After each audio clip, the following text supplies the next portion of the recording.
Okay, we're going to get started in just a few minutes to let some more attendees join. So thanks for being patient, everyone.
Okay, welcome everyone.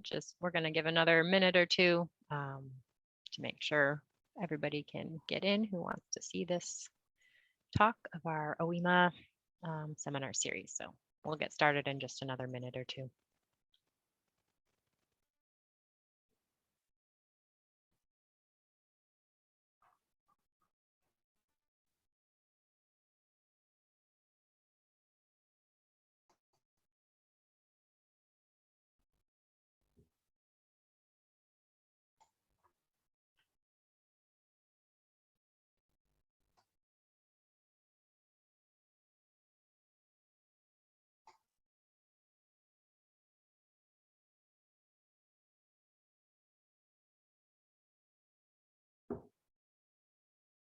Okay, I think we'll get started and let them trickle in as they come. Hello, everyone, and welcome to the Water Board Seminar Series. My name's Peter Halp, and I'm associated with the State Water Board's Office of Information Management and Analysis. Thank you for attending today's seminar. All seminar series are open to the public and recorded for posting in the details of the corresponding event on the College of Water Informatics events webpage. There will be a question and answer period at the end of the talk, so please hold your questions until today's speaker has finished their presentation.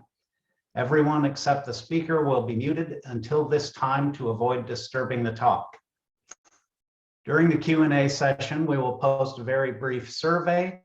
Please make sure to fill it out so we can continue to improve the seminar experience. Today's speaker is Jeff Lauder.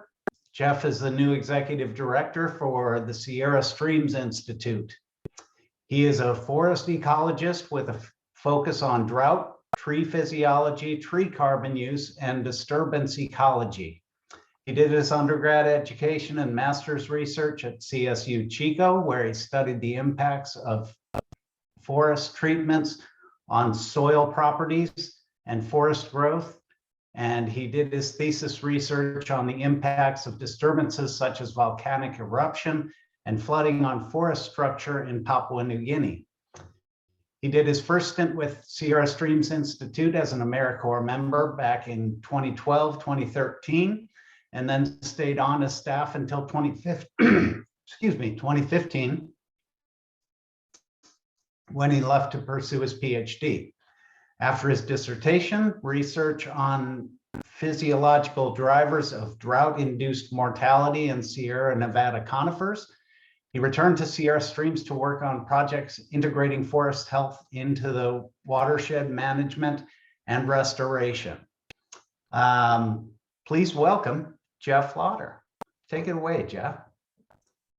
Thank you so much, Peter. Hi, everyone. First off, as I load this proper screen here, there we go. Yeah, thanks so much for inviting me to this. Found it, very fitting and very cool to come give a talk today mixing kind of data and some story related to our organization and some recovery efforts after a fire, and we'll talk more about that. And very fitting because state water boards have always been a big partner of ours through the SWAMP program, CABW, multiple other outlets, and actually we're invaluable, I think, as a partner in some of the recovery from some stresses that we've been going through for the last year. So today I'm going to be talking to you about after the fire, a data-driven perspective on rebuilding, reassessing, and what it means to be resilient. So some of this is going to be a little bit of organizational story.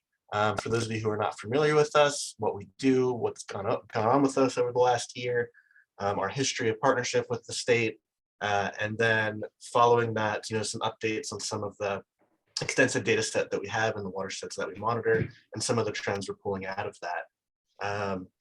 There we go. This is our office. This is our office as of just about 1 year ago. We just passed the 1-year anniversary of the Jones fire. So the Jones fire in August of last year hit us while we were still, working from home, COVID protocols, which in a way had its own benefits, which we'll talk about in a little bit, but was an unexpected stressor for an organization such as ours, and took out basically everything that we had, all of our equipment, our lab, and years of data, except for some backups. So we thankfully did have a backup protocol in place, and we're able to save 20 years of water quality monitoring data that I'll talk about in a second, kind of that history. But so a lot of what I'm going to talk about today is our organizational path to the fire and then after the fire, and then how we are using this as an opportunity to dig back into our data to take a data-driven approach toward rebuilding and reassessing a citizen science volunteer monitoring program and its future directions. So I'm going to start off talking about resilience a little bit. So resilience obviously is something that is becoming a bit of a buzzword in multiple fields, whether it's climate change impacts to streams and watersheds, or things like fire. My first exposure to the concept of resilience as a quantifiable term or trait was in the kind of forest ecology background, and that's where this figure comes from. And wanted to kind of go over a definition of resilience that I'm going to lean on through a lot of the talk today, both relative to our organizational story and again relative to some of the data and some watershed resilience to change over time. So this figure on the y-axis, we have a trait value of some sort. In this case, you could think of it as growth of a tree, or an ecological integrity value of some point for a watershed, whether it's a multi-metric index or something like that. And there's just kind of staying at a certain value over time. Maybe it's fluctuating a little bit, and then a stressor is applied. So in this case, if it's tree growth, the stress could be something like drought. Then the tree growth would decline relative to the severity of the drought, and then recover after the drought returns to quote normal. And the basically change in the trait trajectory after recovery is what we kind of consider resilience. So it's actually a quantifiable trait that is the ratio of recovery to resistance. And this is, I think, something that's really important to consider, is that it's not just resistance, it's also recovery. So for example, the organism on the left, while it has higher resistance, its trait value didn't decline very much. Its recovery was lower. So the organism on the right, organism B, is actually more resilient. And this was, like I said, originally derived and thought about relative to forest health, tree health in this kind of context, but really throughout the discussion today, I really wanted to focus on how this can apply to an organization, to a citizen monitoring program, and then the watersheds at large. So we can think of the stress as something like COVID and fire, and the trait value in this case as stability or program reach, or the ability to meet some sort of programmatic objective. And again, we are desiring to be more like organism or organization B on the right there. So this figure I'm going to lean on throughout the rest of the talk. You'll see it in the top left of a lot of the slides, kind of showing our organizational trajectory over time as we talk about what we do, the monitoring program that we have, the fire, how we recovered from it, and then some of the data and things that we're drawing from that data over time. So a little bit of organizational background for those of you who don't know us. We started off as Friends of Deer Creek in 1995. So it was originally a friends group, meaning it was entirely volunteer driven. It was concerned community members coming out to monitor water quality in the Deer Creek watershed, which I'll show you in a second, primarily out of concern over the rebuilding of a historic bridge in downtown Nevada City, the Pine Street Bridge. Shown above is the old bridge, and then below is after construction. And there was concerns that the monitoring during the construction wasn't being done kind of up to snuff at the time. So a retired chemist organized some local volunteers to design a monitoring program, try to be consistent with some state monitoring protocols, get proper instrumentation, get proper training. And then over time, they became actually incorporated as a nonprofit after that first stint of monitoring, saying, hey, we can actually have the power to monitor the stream ourselves and use that data. So they expanded out to the entire watershed, monitoring other selected sites they had access to, and then incorporating things like bioassessment. Fast forward to 2010, and we went through a bit of an expansion. So 2003 in particular, we did a kind of expansion of our umbrella to include, at the time, mine waste remediation. So Nevada City is in gold country. We have a history of abandoned mines due to the gold rush, where there's a lot of heavy metals, abandoned waste rock piles, and various kind of contaminants of concern that at this point, very few organizations are actually responsible for cleanup. So we took on some grants from the state to do some cleanup efforts and some monitoring associated with those. And then through that process, started to expand out into other programs looking at overall watershed health. So by 2010, we had started doing things like riparian habitat restoration, wildlife surveys and habitat restoration, research on the impacts of mine waste on human health, such as, for example, exposure to mine waste and its linkage to breast cancer incidence rate, research on forest health, impacts from fires on watersheds, and then forest management at large. But all of this is done under the umbrella of community-based participatory research, or as some people know it, citizen science or community science. And the idea here is everything we do is couched in connecting our local community to the science to give them the tools, the standardization, the protocols to ensure that they're familiar with the scientific process, to feel empowered to interact with data and to interact with some of the things that we're learning from that data. Our home watershed where we first started was Deer Creek, and we still monitor that to this day. So it's in Western Nevada County, just up the hill from you guys down there in Sacramento. And we monitor the 18 sites shown here monthly, and we have been for 20 years. And it's entirely volunteer driven. So we have a staff lab manager, and then they train our volunteers to go out and collect these samples, all according to swamp protocols. We monitor all the parameters listed on the left.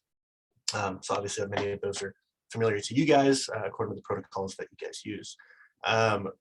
The watershed itself kind of covers a pretty large span from conifer forest on the right side up there by Site 1, all the way down to the confluence with the Yuba River, just above Yuba City. So it spans a lot of elevation, a lot of different habitat types, a lot of different areas with different kind of contaminants of concern and different things we've monitored over time. In 2015, we then expanded out to through a Department of Conservation grant to develop a Bear River Watershed Stakeholders Group and start a monitoring program on that watershed, develop a disturbance inventory, and work to basically establish some baseline inventory data across the entire watershed, because it is a heavily impacted but highly understudied watershed.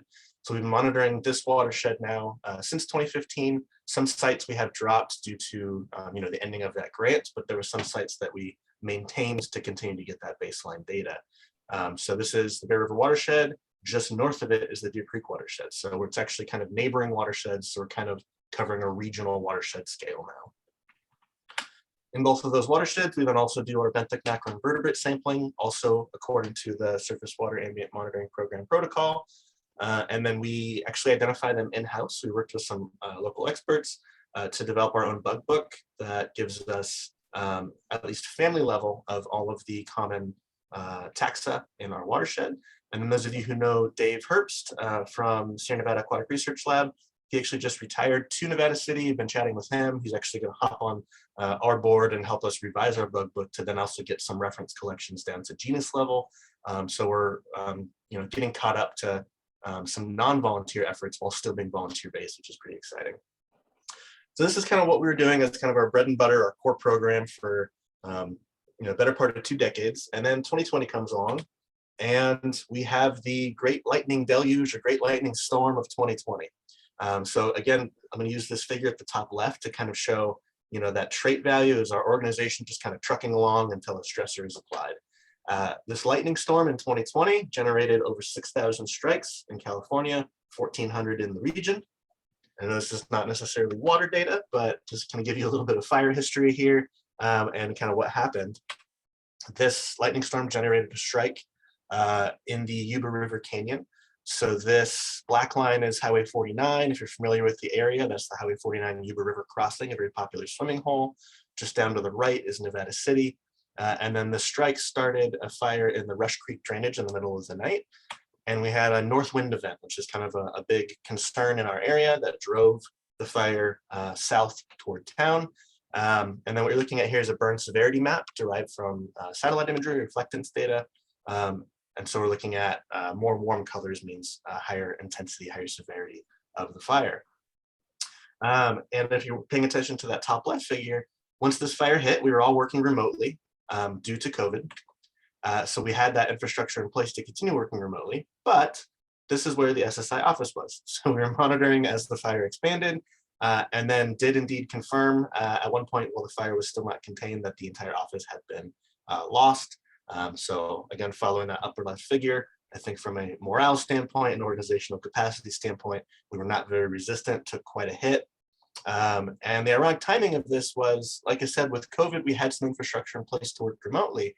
But on top of that, we had actually just secured funding from the California Wildlife Conservation Board to work in this very community in which our office was located, a Firewise community here, to work with them on a fuel reduction project. And we had just secured the funding and then the fire hit. So we worked with the state to flip the grant into a post-fire recovery effort, as well as some other forest management just outside of the burn scar itself.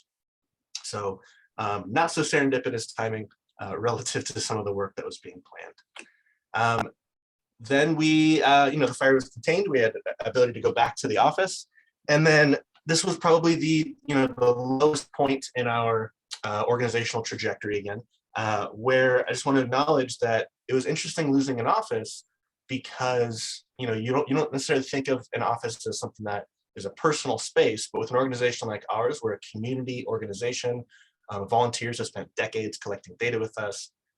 Paintings on the walls, instruments in the lab were all either donated or given or worked on by the community. So it really was a community space. And so it was definitely a big hit. And just, pointing out, taking time to grieve, I just want to take a second to acknowledge that, yes, after this fire, it was awkward kind of. We had a Zoom meeting. There was some tears. Some of us were crying. Some of us thought we might lose our jobs. We weren't sure if our organization was going to exist anymore. So a lot was up in the air. And then we had to look at, well, where do we go to from here? So just kind of talking about the recovery process, thinking about how do we, in that upper left figure, turn that corner and start to get into recovery, and then return to the science and return to the data. So we took some time to first put together, short-term, moderate-term, long-term plans under this kind of maintain, build, and grow model. So how do we maintain our core programs? How do we get our monitoring program up and running immediately again? While we work on, rebuilding an office and things, we still want that data. So we wanted to see if we can get that up and running as quickly as possible, and then look at our future trajectory and if things would change and how we would rebuild.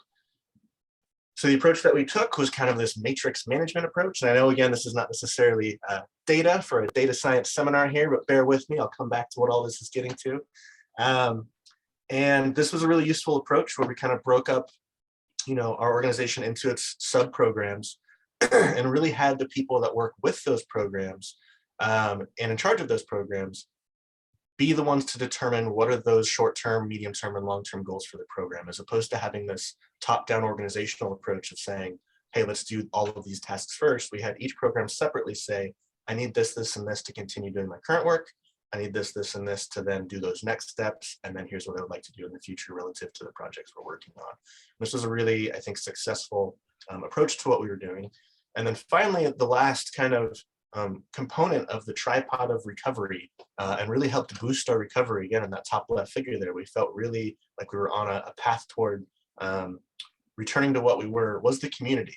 And so all of the organizations listed here and more were immensely, significantly helpful in the recovery. A lot of them reached out directly right after the fire to say, how can we help? You know, South Yuba River Citizens League, Variability Land Trust, reaching out and saying, you know, do you guys need facilities?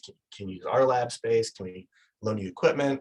I have the water boards listed here because you guys have been a huge partner in the past in guiding some of our volunteer monitoring programs. And then after this happened, many people from the water boards reached out directly. Stream team reached out and donated some equipment or loaned some equipment. And really, we were up and running again within a month. So we only missed a single month of water quality data after losing everything. And then Sierra College on the right, we worked with them to establish a new lab space in one of their unused classrooms so that we could then repurchase all of our equipment with insurance funds and just get everything up and running again. And we were just rolling right along. You know, it was almost like we just missed a month because of any other non-expected circumstance, but really the data continuity was still there, which was huge for the approach that we take for continued long-term baseline monitoring. And another thing that really helped with recovery was leaning on the data and leaning on the science. So I'm gonna give a quick plug here to the non-water data and more to some of the, you know, maybe the stuff that's near and dear to me as well, some of the forest data. So the Jones Fire was an interesting fire for us personally in that we had this kind of dichotomy of losing our office, having to rebuild an organization and try to keep rolling, while also acknowledging you know, a lack of fire historically in our region, some overstocked forests in our region, and that really when we looked at burn severity relative to other large fires and relative to what we might expect in the region, it was actually one of those what we call a good fire. It was a mixed to moderate severity fire that really did a lot of good things ecologically. So we lost our office at the landscape scale. It was a good reset for that landscape. We then also got to use it as an interesting natural experiment to dig in and say, you know, what drives fire severity using our own office loss as an example. So we used some remote sensing approaches, and we won't talk about this too long, but we'll just plug on our website. We have kind of a little write-up that we're hoping to turn into an article to come out soon, where we looked at things like forest structure and prior treatments. So when people went out and did a fuel reduction treatment, did it actually reduce resulting fire severity? And what were the main drivers of fire severity? So we really used it as an opportunity to learn and to improve skill sets, and then to actually develop some new techniques and approaches that then we now are working with some local partners to utilize in other ways, which I'll get to at the end of this, more focused on fire. But the one short one in particular is, you know, we have some regional partners like Circle, South Yuba River Citizens League, who also do water quality monitoring. They monitor on the Yuba at large. This fire was actually in the South Yuba watershed within the Rush Creek drainage. So we worked with them to provide this map and some other high resolution data to guide some post-fire sampling that they did for tracking things like heavy metals and phosphate spikes from fire retardant and those kinds of things. So it was an opportunity to work on how can we improve post-fire data collection by using our own loss to learn. Then we started, you know, looking at what's next. So our programs are kind of up and running again. Our water quality program's up and running again. Now, how do we move forward formally? Well, we need to rebuild an actual space. So we took stock of what some of the options were for rebuilding our lab, and then actually decided, you know, COVID, I think, taught a lot of us that the traditional work model of having people being required to be in the office all the time might not be very effective. And in a way that taught us that office spaces themselves can be maybe reimagined a little bit. So instead of going for some bigger spaces that we originally had looked at, we took a step back and said, what are we actually doing moving forward? What are our core programs? How are we going to modify some of our approaches?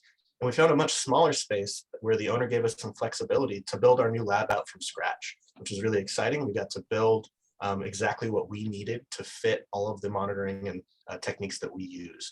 So what you're seeing here is the way it looked when we first moved into the building, and on the right, mostly built out. This is kind of how it looks today. There's still a lot of boxes, fume hood's not hooked up, everything's still kind of moving in, but for the most part, we're up and running and doing all of our regular sampling.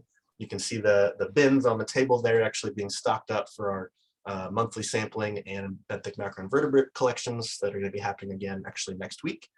Peter's coming out to help with one of those, which is great.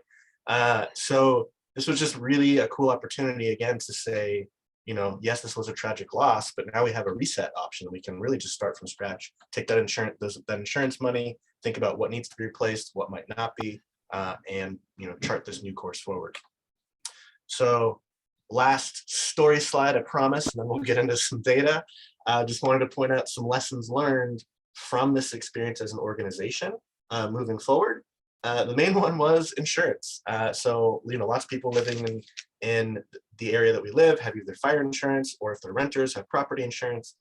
Fire insurance is unfortunately being taken away from a lot of folks, but we unfortunately had not updated property values in our insurance policy in quite a while.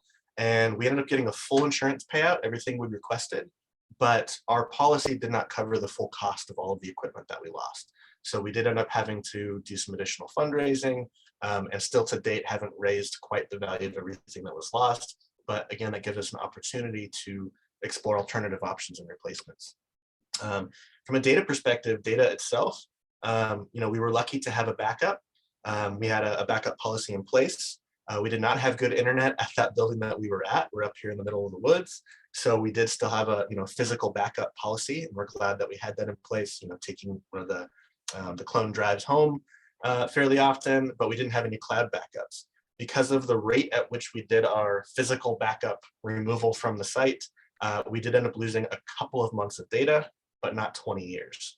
So that's just a really important thing to, again, point out and consider, is really moving forward, we're just having redundancies upon redundancies upon redundancies. And a lot of people are dependent on cloud storage now. That can also fail. So just thinking about all of the backup options, because you cannot replace decades of data. Project contingencies were hugely important. So we had to think about, what if work has to stop tomorrow for any other reason now? And now we at least have a little bit of experience to think about, what does that look like? How can I get up and running pretty quickly? Sticking to the plan, but allowing flexibility, and we call that progress with purpose. So looking at, again, not trying to recover whatever our trait value of an organization is back to what it was, but more quantitatively to the quality of the work and what we were doing. So it's okay to be flexible and to think about alternative approaches to things. And then thinking about the human element, giving time to grieve, and thinking about that it's not just data, it's not just an organization, it's a community of people that were invested in this data. And then finally, really to use it as an opportunity. And so this is where we get back into some of the data stuff. We use it as an opportunity to go, okay, we're doing this monthly monitoring the same sites for 20 years. We've taken some really important trends out of that data. We've worked with the city, the state, the county, to have different regulatory agencies get involved with, when we do see spikes, maybe aren't detected in other ways, and things like E. coli or nitrate, and just in general monitoring the integrity of the watershed. But taking a chance to say, do we continue monitoring for the sake of monitoring, or do we reassess? Do we take a data-driven approach to say, where are things changing and how? Is that meeting expectations, and should we modify? Should we use this opportunity to maybe pull out a site or add in a new site relative to some things we want to monitor across the landscape? The biggest one being climate change. So this is just looking at the last 100 years of climate data in California. This is from the California Basin Characterization Model. And on the top, we have mean, minimum, and maximum temperature. And what stands out there is that while mean temperature is increasing, it's primarily driven by increases in minimum temperature as opposed to maximum. And this is really important because it shows us that one of the most rapidly changing temperature traits in California is that our colds are getting less cold. So winters are becoming less wintry, as many of you are probably familiar with. This plays out in a number of ways. So on the bottom, we have precipitation on the left, which is fairly constant across most of the state, but decreasing or constant in the Sierra in particular, which is where we're focused. We have actual evapotranspiration in the middle, which is how much water is basically being pulled out of the landscape. It's a temperature-driven value. It can tell us kind of how arid something is, and that's increasing across much of the state. And then we combine all of these things into climatic water deficit, or CWD. And this is aridity or kind of drought severity. And we can see that mostly across the southern portion of the state, some coastal regions, and then the Sierra Nevada kind of lower elevation belt where we are also is experiencing dramatic increases in climatic water deficit over the last 100 years. So combine this with some of the known projections of climate change impacts across the globe and across California. And there's a couple of things that we can start to then dig into within our data to see, are we seeing these things even over just a 2-decade period? And how can we modify our monitoring to pick up on some of these trends?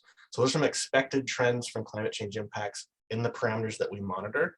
Well, the obvious ones would be increased air temperature and resulting increased water temperature. Some of the things we know about that in terms of its downstream impacts would be decreased dissolved oxygen. Warmer water has a smaller capacity to hold dissolved oxygen. We might also expect increased conductivity. This is actually more due to increasing droughts.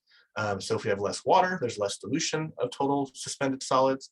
And also, if you have increased droughts, you might have more groundwater influence than surface runoff influence on water quality. So you're getting more of that kind of mineral input from groundwater due to droughts. We then might also expect increased flashiness, so increased turbidity spikes, or more dramatic seasonal variation in some of these parameters.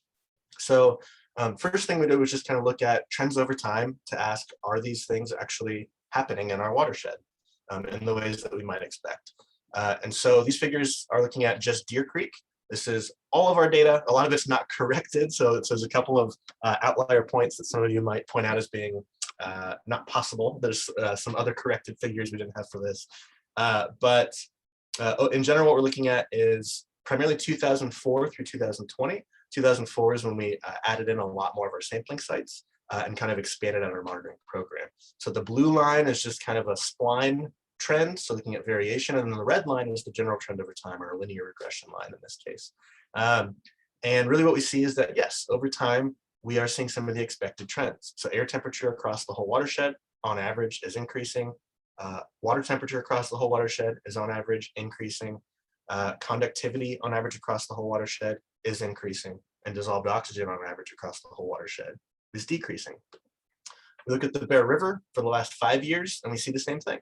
So we definitely see some increased air and water temperatures, some pretty rapidly increasing conductivities, and then some pretty rapidly decreasing dissolved oxygen values across the Bear River. And this is, again, because of that relationship between dissolved oxygen and water temperature. Again, I'll point out some of the values on here are not corrected, so you'll see some dissolved oxygen values that are above the scale, but we haven't applied the correction factor yet for temperature. But in general, as we get increasing water temperatures, we're going to get declining dissolved oxygen, which is really important, obviously, for aquatic biota that depend on that oxygen. If we then separate it out by dry season versus rainy season, we actually see a little bit of an indication of that minimum temperature effect I was talking about earlier. So the basically just the slope of the line, the impact of temperature on dissolved oxygen is steeper in the rainy season, and we have a lot more variability, a lot more noise in the rainy season across the watershed.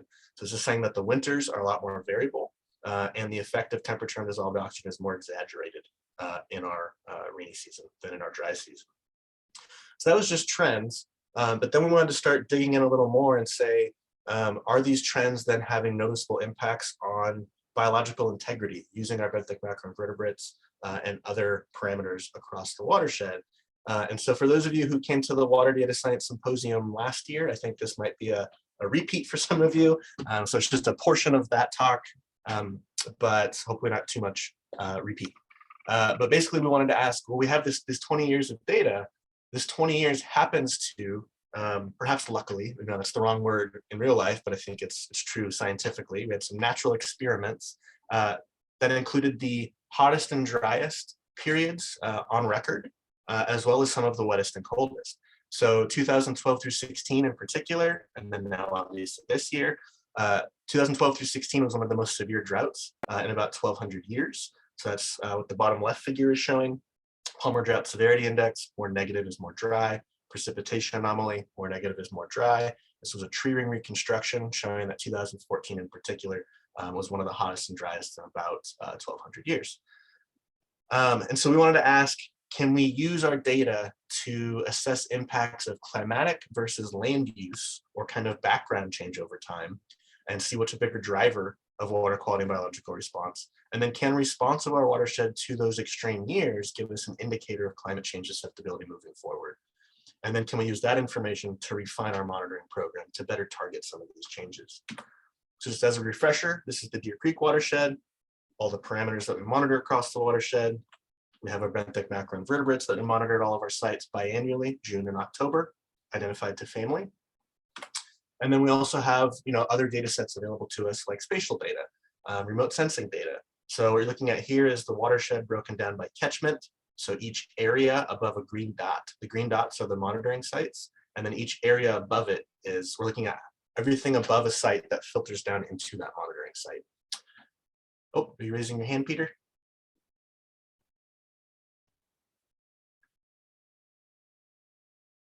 Oh, Sorry, just a mistake, Jeff. okay.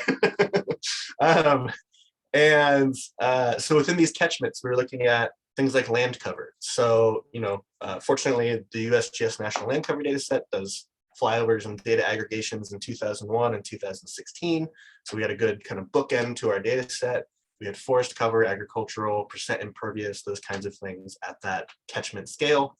We can then look at things like NDVI, which is just essentially leaf area. And we looked at that in a 30-meter buffer around the stream to look at stream shading.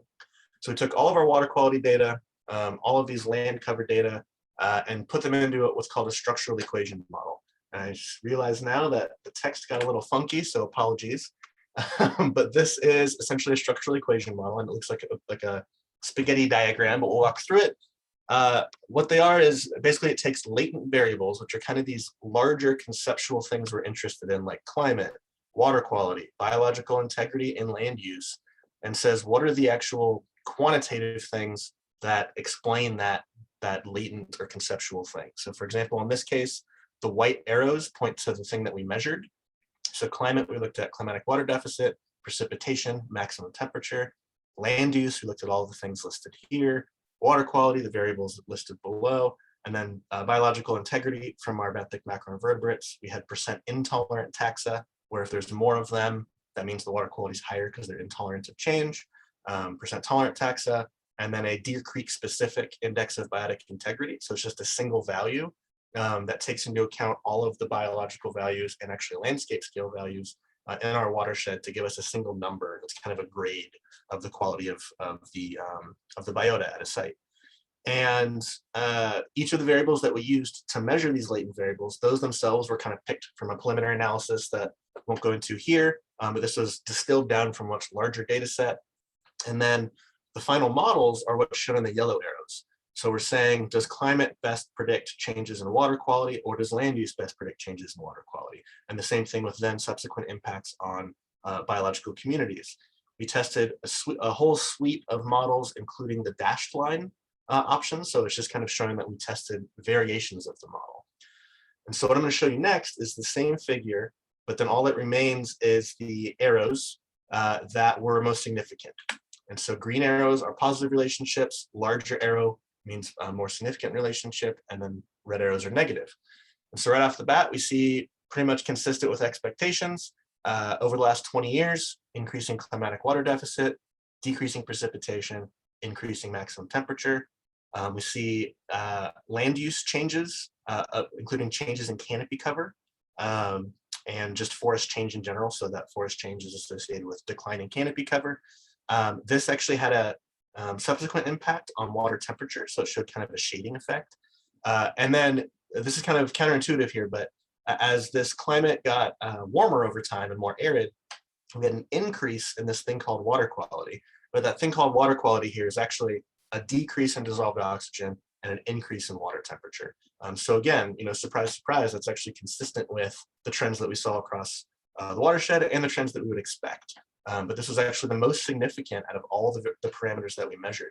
So things like nitrate, phosphate, all those other things were not necessarily that driven by climate or by land use in significant ways over the last 20 years, as much as these two variables were. And then the subsequent impact on biological integrity showed that land use didn't actually affect water quality as much, but it did have a direct impact on biological integrity by means of decreasing the intolerant taxa and decreasing the overall index of biotic integrity. So this is saying climate is the primary driver of changes in water quality, but then stream shading, stream forest cover was the primary driver of the shift in biological integrity. We can then take this and say, okay, this was over the last 20 years. What about moving forward into the future? So we have various climate change projection models. Can we use those in just our watershed? So we took projected climatic water deficit shifts over the next 100 years, again from that California Basin characterization model, and looked at how much is it going to change at each of our sites according to projections, And then how much is it going to change within various climate models? We want to break it down further and say, there's a lot of variability in those models, obviously a lot of uncertainty. What's kind of a best case scenario and a worst case scenario. So these figures, it's a little bit confusing, but from left to right, the bars are 6 climate models that have been shown to best track real life, climate data in California and in our region in particular, kind of going from less severe model to more severe model. And then the color of the bar and the height of the bar is showing what's the projected increase in climatic water deficit if it goes up, or decrease in climatic water deficit if it goes down, relative to current, it's the anomaly, the amount of change in 100 years. And so we can see in our upper watershed sites, we actually have declining climatic water deficit at a couple of our sites, but a lower watershed, we expect pretty dramatic increases into the future. We can then take this, plug it back into the model, and say, what would we expect our water quality parameters to do? And again, the text got a little messed up, apologies for that. Temperature is on the right here. And what we're seeing is at our upper watershed sites, not much change in projected water quality, but at our lower watershed sites, we're expecting pretty much giant spikes in conductivity, giant declines in dissolved oxygen, and spikes in pH and water temperature. So it says that our lower watershed might be highly climate change susceptible moving forward. We then looked a little bit more at what about variability from year to year? So how consistent is a site from year to year? And this might be an indicator of a site being something like a climate refugia. So is it, insulated from change? So this is looking at variability in aridity. With the larger the circle, the more variable it is from year to year. And then the color of the circle is what's the peak aridity that was observed over the last 20 years. And what stands out here is we didn't actually necessarily have just an elevation effect. So our upper watershed sites actually were warmer and more variable than some of our lower watershed sites. This could be due to, like we talked about, that minimum temperature effect. Maybe they're being more sensitive to winter temperatures. We also do have a dam just downstream of this upper site. So there might be some cold water bottom release impacts on some of these midstream sites. And these 3 here are actually on a tributary, so they're not affected by that dam. So just some other land use things we need to consider. We then went one step further and said, what about this variability, this peak aridity, and then the projected increase in aridity? And we combine all of those to then say, can we use this to generate targets for restoration, mitigation, management activities in the future? Because we also do riparian habitat restoration. And can we then take this kind of data-driven approach to those restoration activities? And so really what we're seeing here is by taking this approach, we see that these midstream sites on this tributary, while they are highly variable and actually had a high peak climatic water deficit over the last 20 years, they're not projected to increase much. So those might be sites where we take a different approach to management and focus more on what are some of the parameters that influence, at least in our model, that projected increase and resisting that increase. Things like canopy cover, shading of the stream, so focusing on maintaining forest cover. Whereas these lower watershed sites are both highly variable and projected to increase dramatically. So that's where there might be some more intense mitigation efforts or just some planning to build in kind of adaptation and resilience to that expected future change. And then the other cool thing that we pulled out of this that is then leading to some new opportunities is using some of the spatial and remote sensing data, we're able to pick up these long-term impacts as opposed to just short-term impacts of fires on water quality. So this white line overlaid on the red line here, the red line is the Deer Creek watershed. The white line is the 49er fire, which burned through a portion of the watershed in 1988. By the time we sampled in 2001, it was still not looking the way it used to look. It was still in the recovery process. Forests take a long time to recover after a fire. And then down at the bottom right, we have 2016, and you can see a lot of that area has now grown back, and it transitioned from a shrubby landscape into more of a conifer forest or a deciduous forest. That's going to have dramatic impacts on stream shading and other impacts on water quality, and we did see that in our model at these sites in that kind of canopy cover impact on resulting water quality.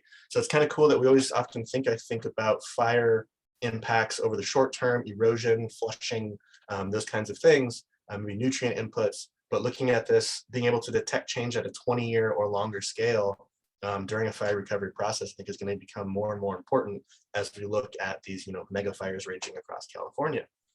This then led to another cool opportunity that we're now combining. Really, to me, is kind of a good all-encompassing wrap-up of the skills and techniques that we developed and worked on through the Jones Fire, for ourselves, for monitoring, for working with partners, our history of monitoring on the Bear River and Deer Creek. All of these are combined now to, again, perhaps luckily is not the right word, but serendipitously, coincidentally, have some pretty tangible usefulness to agencies after another fire. So this year we had the River Fire just south of town. So remember on this here, this figure here, Deer Creek is the next watershed up. This is Grass Valley. Nevada City is right up here. So the Jones Fire was just north of this. The River Fire is this red blob here. These stars are all of Sierra Stream's Bear River monitoring sites. So this I think speaks to the value of long-term monitoring and baseline monitoring. We are the only organization right now that has long-term data before and after the fire, immediately upstream and immediately downstream of this fire. So this is going to be really, really useful, where we're now working with the county, Nevada County Office of Emergency Services, Placer County Office of Emergency Services, and then both of the water agencies in the region, Nevada Irrigation District and Placer County Water, to share our data with them before and after the fire, upstream and downstream, and then we're working with them to plan a stormwater protocol, so that at first flush, while they're doing their erosion mitigation efforts, we can use our long-term data and current data to detect if there's a flush and how big that flush is. And then we're also going to be looking for things like phosphate flush and nitrate flush from things like fire retardant. So just a really, I think, again, ironically beneficial opportunity of combining everything that we learned and pulled from the Jones Fire to now really be putting it all to use with people who can really use that data. So really excited about that moving forward. And so really all this is just to kind of bring us back to this resilience figure and say that, again, we're trying to be like, organization B on the right here. But the reason I colored this line yellow, I know it's kind of cheesy, but it's just to point out that what we're also learning through this process is that resilience doesn't mean that we have to recover to what we were. So we're taking our data and saying, what else can we do with it? And can or should we change our approach? And so the next step that we've been working on internally is a bit of a site sensitivity and indicator analysis. And that's just a messy preliminary example at the bottom there, where we're looking at all of our sites and variation from season to season, month to month, between sites versus across years, to look at, do we have indicator sites of stability, change over time, being really susceptible to change in just flash droughts versus long-term droughts. And then using that to say, can we drop a couple of sites to increase efficiency, add on a couple of sites that we don't have to pick up on some of those trends we might want, and just in general, kind of improve the efficiency and efficacy of our monitoring program. We're then also starting, this was just a couple weeks ago, having some more outreach events with our community of volunteers and regional stakeholders. This was, our attempt at having outdoor but still sharing data discussion. Is working with the community to say, what are concerns of yours? What are some targets that maybe we haven't been monitoring over the last 20 years, over the last 10 years, since we do, these annual data share outs? Let's dig a little deeper and beyond just a data share out, say, what should we change? What's something else that we can pull out of the data, or something else we should be adding in that we're not doing just yet? But really, it's an opportunity to chart a new course forward, which is really exciting. And then also collaborating with regional partners to even swap sites and approaches. So we've been working with South Yuba River Citizens League. The Deer Creek is a sub-watershed of the Yuba, and reaching out to them to say, do you guys want to take on some of our sites and we'll help you with bioassessment? This is the kind of stuff that we should be doing with our data over the long term, is now looking at all of our watersheds combined and pulling out some trends and some information that we haven't been doing before. So in a weird way, the fire, while tragic, was really a good opportunity for a reset, to dig back into our data and try to take a data-driven approach toward re-envisioning what we can do as a community-based organization. So with that, I will leave with a picture of our office a year ago and our office, well, a tiny portion of our office today, our new lab. Yeah, we're excited to work with the state and keep charting a new course forward. And so I'd love to answer any questions and chat with anyone who's interested. Jeff, thank you so much. That was an amazing presentation. And an amazing, holistic approach to reassessing the entire organization, your partnerships and all that stuff. Wow, who thought fire would have turned out sort of so great? Also, really interesting relationships you found between water quality, biological integrity, and land use. I wouldn't have expected that. That was very cool. I'll hold my questions, but it looks like we have one. Can you revisit the spaghetti model slide and talk about the green arrow from water temp to canopy? Sure. Let me go back to the presentation here.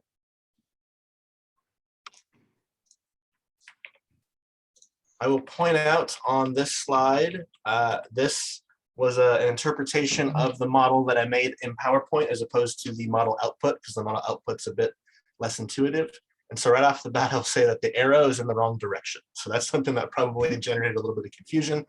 But basically the relationship that we saw was a positive relationship between this decreasing canopy cover and increasing water temperature. So it was just kind of showing that we were able to detect, you know, again, not just site-specific change, but at that whole catchment scale, everything upstream of our site, if it had declining canopy cover over 20 years, then the site itself experienced decline or increasing water temperature over 20 years. So there's a positive relationship between negative canopy cover and water temperature, which then has an effect on dissolved oxygen. Makes sense. That explains, yeah. Makes sense. So in all of this, have you picked up new monitoring sites to monitor and the Jones fire? Exactly, like, are you monitoring new sites that are affected by the Jones fire? Yeah, so we are basically still in that process of identifying some of those new sites through this kind of land cover analysis. A big barrier, as I'm sure you can guess, is just ownership and access. So we've generated a couple of ideas of where we want to have sites. We can't necessarily place them exactly where we want. It depends on landowners and agreements with those landowners, and basically generating that access, because a lot of our sites are actually accessed through private property, through which we have you know, agreements with landowners to come do this monitoring. Sometimes they do it with us, sometimes they just give us free passage. Yeah, so we have that list, but we haven't quite generated the new monitoring plan for those sites yet. That's a goal for 2022, basically. Gotcha. Yeah. Oh, and then the Jones fire, sorry. So the Jones fire, like I said, it's kind of one of those interesting examples of we've always kind of monitored Deer Creek, and then South Yuba River Citizens League monitors the South Yuba River. I'll just, you know, flat out say to transparency's sake that in the past, I think we haven't collaborated as much as we could. And so we've been basically having a lot more of those discussions about how we can work together. And that's where this collaborative sampling of heavy metals relative to burn severity came from. But Circle is the one that's monitoring Rush Creek, where the fire burned, and then the Yuba River itself. They didn't necessarily find much of an impact after first flush, but they're continuing to monitor it. And so I've been in contact with Carl, their hydrologist, and they're just keeping us surprised of what they're finding. But yeah, we're not specifically monitoring anything related to the Jones fire anymore at this point. Okay. Yeah. Are there any more questions out there? We're getting close to the end of the time. I see a hand raised from Eric. Hi, Eric.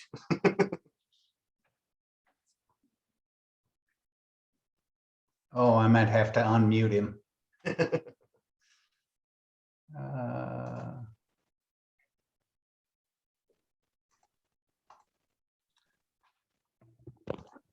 Are you able to talk, Eric?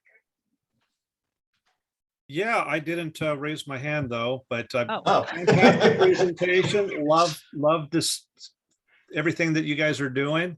We'll continue to support you all.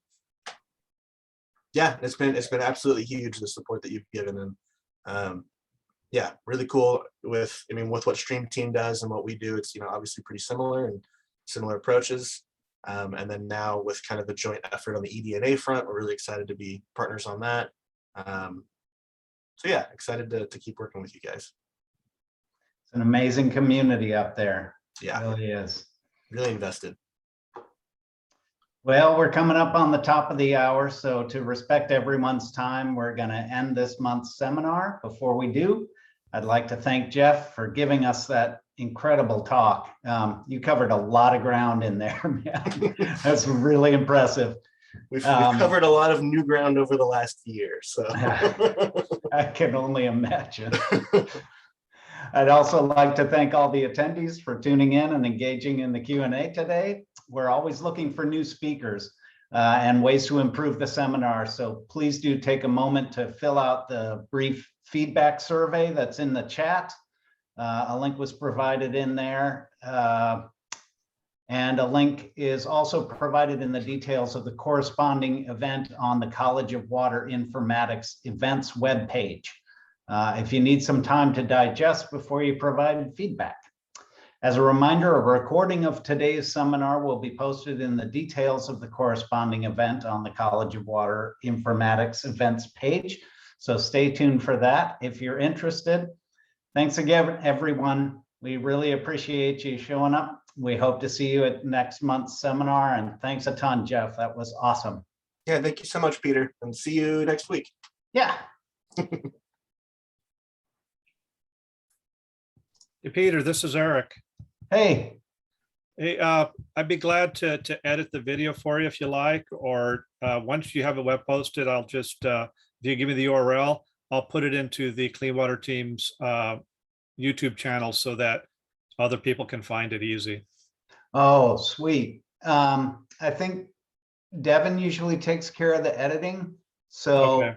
I can just have her send it over to you when, in whatever form she has it in. Yeah, well, yeah. If it's just the web link for the your guys' YouTube channel, wherever that's at. Okay. Yeah. All right, cool. Good job, Peter. Thank you.